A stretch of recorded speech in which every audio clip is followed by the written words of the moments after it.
Now, Trump's lawyers want to use the Supreme Court's decision to grant Trump presidential immunity to help him in his criminal case in Florida over the mishandling of classified documents.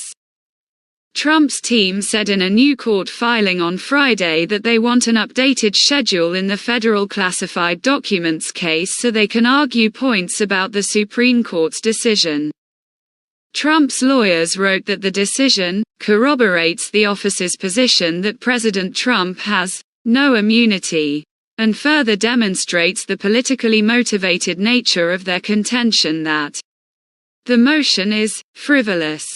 The federal case involving efforts to subvert the 2020 election in Washington, D.C. is directly affected by the Supreme Court's decision, but it may also have an impact on all 4 criminal cases against the former president.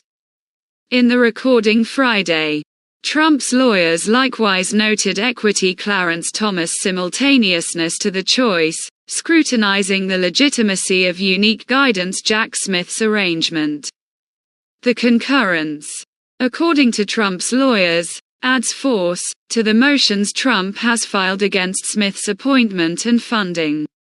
According to a previous CNN report, Trump's legal team intended to use this week's Supreme Court opinion to try to get key evidence in the classified documents case thrown out.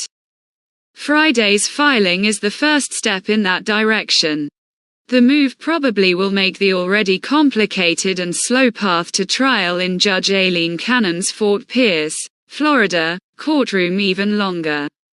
A number of pre-trial issues remain unresolved, including motions that have been sitting on her docket for months.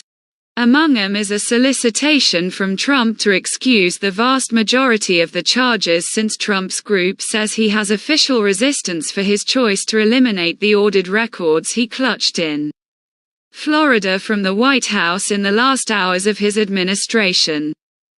Although Cannon has not been to a hearing on the matter, she is likely to take into account the Supreme Court's recent decision, which states that the president's core constitutional powers are immune from prosecution and that courts may need to examine other actions a president takes more closely to see if they are also immune. Thomas wrote about the special counsel's office's legality in the historic opinion that was released on Monday. He said that he thought Smith might not be a legitimately appointed prosecutor under the Constitution. This issue had not even been brought up by Trump's team in the D.C. case, however.